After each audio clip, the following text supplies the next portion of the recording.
and welcome back to another episode of Built by Us, a video series built of, by, and for the people.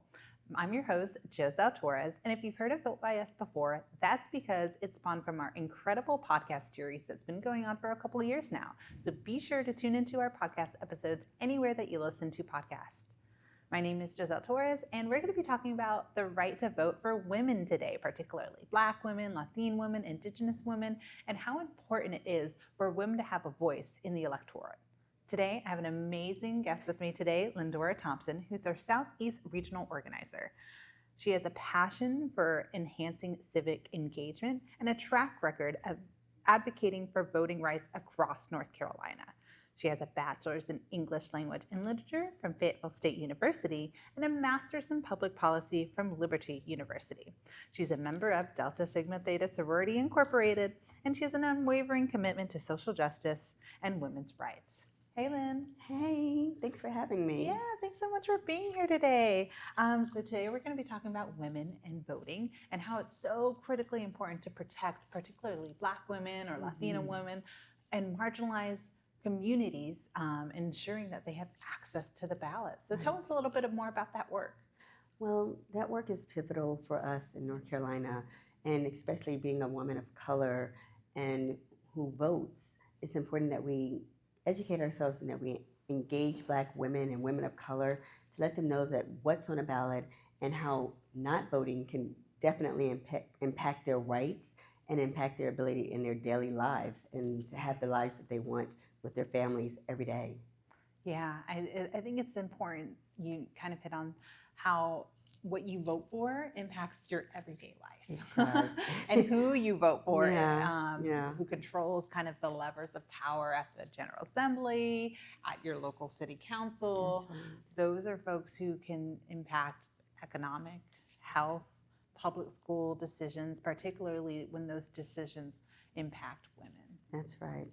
They often say that all politics is local, and that if you pay attention to that, you'll understand that all politics affects your life every day on a local, everyday basis. That's right. Yeah. Well, what are one of those issues that particularly impacts Black women?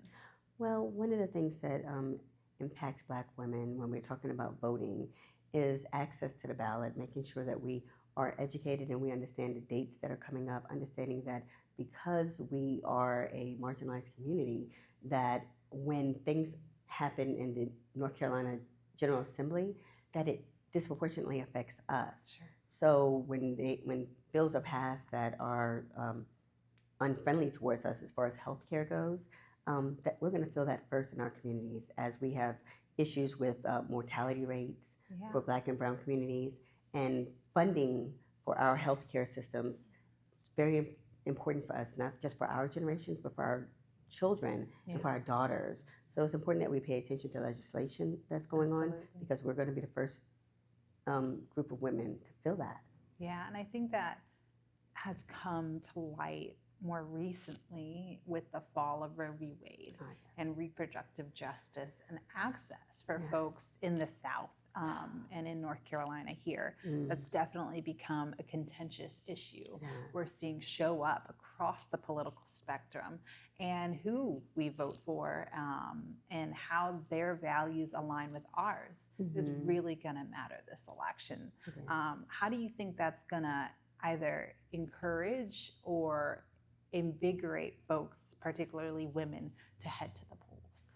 Well, the issues of healthcare being on the ballot is definitely going to be a motivator for Black and brown women at the polls this year. It's all over nationwide, but it definitely is important to North Carolina. Why in particular? We have leaders that are elected that are aligned with our values, and we want to make sure that we continue to have leaders elected that are aligned with our values. Absolutely. And when you decide not to vote or decide that this is an election that I may sit out, you actually are voting. Abstaining from the vote is a vote, and it says whatever happens, I'm okay with. So when the election, if it goes opposite of what your values are, you did vote. You did vote. Yeah. You make good points.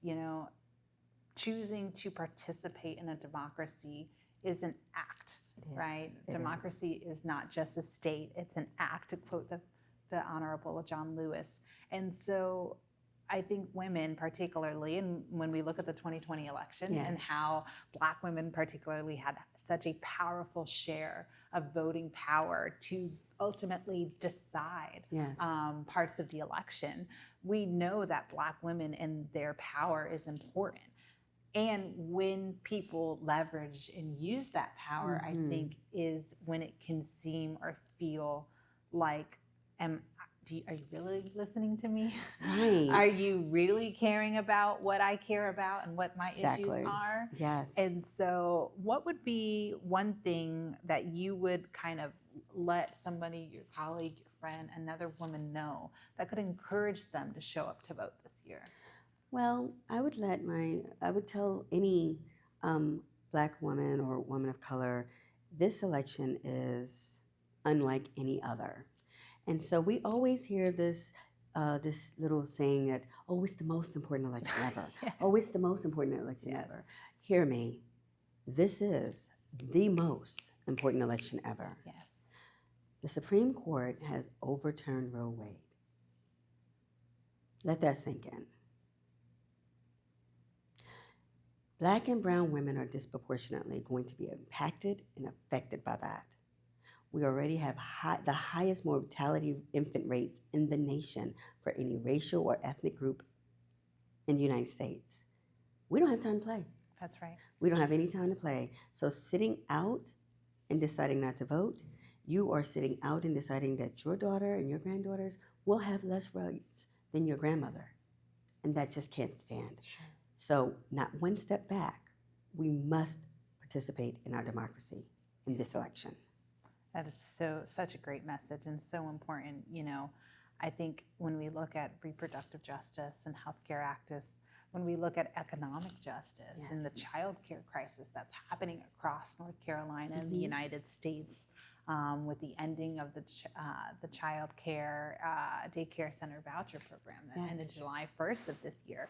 And it was an immediate effect of dozens and dozens and dozens of daycare centers closing down. And so what are those mothers, those parents, those families going to do?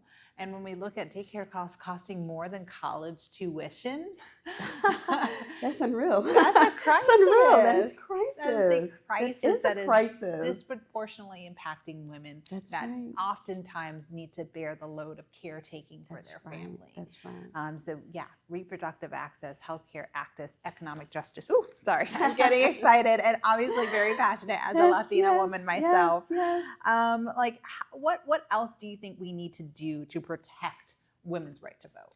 Well, I think we should think about economic justice, and I think we should think about protecting reproductive rights. I think we should be aware of laws that are being passed, be engaged with our legislators. I think we should educate our generations before us and beyond us, and you know, our youth and our elders, because our elders sometimes believe that, you know, they've paved the way they know. And at this time, yes, they've paved the way they know, but they also need to be aware that the landscape has changed. It absolutely has changed. And yes, I'm sorry. I really appreciate all the struggles you went through, but we need you again. We need you again That's to a great come way to out. put it. We need you again to come out and lead the way. And we need you to come out and vote, as you always have, to encourage the young ones to vote, to encourage women of my age to come out and vote, and to keep that tradition alive. Well, thank you so very much. Thank you. You know, we just need to make sure that we, it takes a village. You know that saying? It takes a village, and we're not going to get past this individually. We're going to have to come together as a collective. That's right. We're going to come together and fight for democracy and be one voice. And Black women and brown women and marginalized community have to make our voices heard in that ballot. Because we're not a monolith. We care about different things. But one thing that we all need to be aware of and care about is the right to vote, reproductive justice, and make sure we say that loud and proud when we're in that ballot. Yeah, that's right. And so I think what I'm hearing you say is your voting power will directly impact, like, what kind of access you have or healthcare or whatnot. Exactly. Can you tell maybe our viewers a little bit more about like that direct connection? Like when I go to the ballot, am I actually like voting on a bill, or am I voting on a leader who would make decisions for me? Like what does that look like? We're voting, when we get to the ballot, we are voting on values, leaders that align with our democratic values.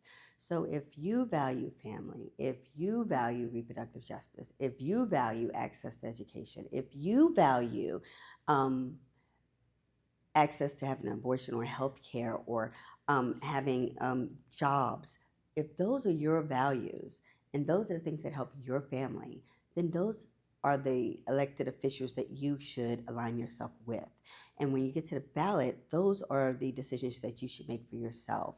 And we're in a montage of a lot of blurry messages right now. It's election season, as they like to say. Sometimes it's the silly season. It's the silly It's the season silly right now. season. We're within 30 days. We're striking that hot pot right now.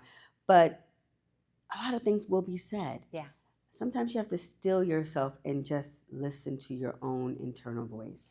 And even reach back to your ancestors. Listen to what grandma told you. That's right. To what your mama told you. That's right. It doesn't matter. There's nothing new under the sun. And it doesn't matter how you spin it. Yes.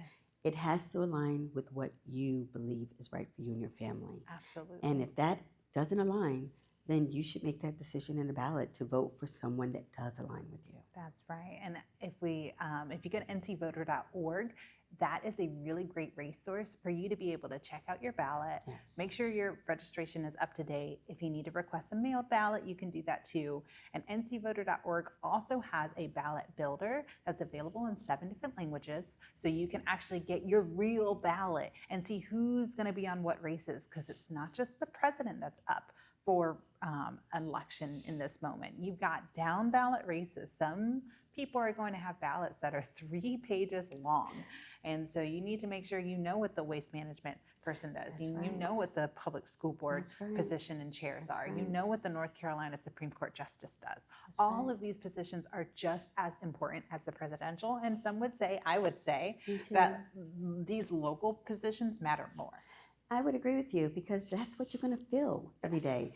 Those are the individuals that are going to determine your property taxes, your taxes when you go to the grocery store, your sales tax. They're going to determine the things that you feel every day. Who's on your board, your board of education? Yes. Who's making policy for your children and what they can and cannot do in school? Absolutely. You're going to feel that when your child comes home and a person who has been elected to the board of education doesn't align with your values, and your child comes home upset about something. That's right. And you're going to wonder, oh, okay, well, I'm going to storm down there and do something about it. The time to do something about that is now.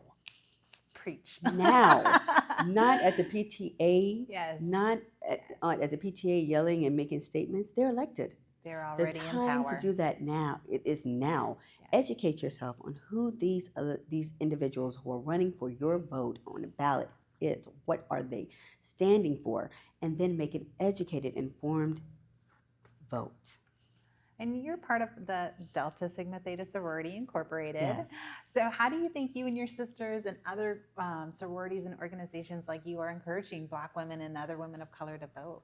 Okay, so we are on the move. Delta Sigma Theta Sorority Incorporated is a historical, we are the largest Black sorority in the world, and we were on the front lines of democracy in 1913 during the suffrage march. Right. We were there on the front line with fortitude, and we are there today. We are linking arm in arm with our other sororities and fraternities and making sure that the people that are elected throughout the country are aligned with the values that protect Black women in Black communities and marginalized communities, and we are educating our people on those platforms. So you're going to see us out in great forces, and we're going to make an impact. Our voices will be heard. We will not be silenced, and we are definitely going to be an impactful group of individuals and women, powerful women, making an impact and change on the vote and the ballot this year in this election. Amazing. Wonderful. Thank you for all the work that you're doing. And If you're heading to the polls this year, again, check out ncvoter.org. It's a one-stop shop, trusted resource for you to be able to check out your ballot, see where your early polling locations are, see where your election day polling location is, because that changes The early voting location is not the same as the election day polling location, as well as any other information that you need to know to make sure you're prepared to vote your ballot. If you have any issues, particularly if you're a Black woman or if you're facing intimidation at the polls, be sure to call 888-OUR-VOTE. Call or text that hotline, again, 888-687-8683, to let them know that you're having issues casting your ballot. You've either been turned away or you don't know where your polling location is. Shoot, if you don't want to do the research, just call the hotline and they will help you. Yes, They they will will. set you up. They will give you everything you need to know to make sure you can cast your ballot. You and your girlfriends can go out and afterwards go and get your nails done. Go get your nails done. Exactly. Margarita, it's Make it a fun. fun day. Make it a fun day. Yes. Make it a fun day. Democracy is fun, and democracy done right will be democracy that changes your life. So just get out there and vote, be informed, and don't be intimidated by it. Just it's your right to do that and engage and be empowered. Be empowered. Make that change today and vote. That's incredible. Thank you, Lynndora, for joining us. And thank you all for tuning into this episode of Built by Us, the video series. Be sure to check out our page. We've got plenty of episodes for you to learn more about the North Carolina election season and how you can make sure your ballot is cast safely and securely. I'm Giselle Torres, and we'll see you again soon. Bye. Bye.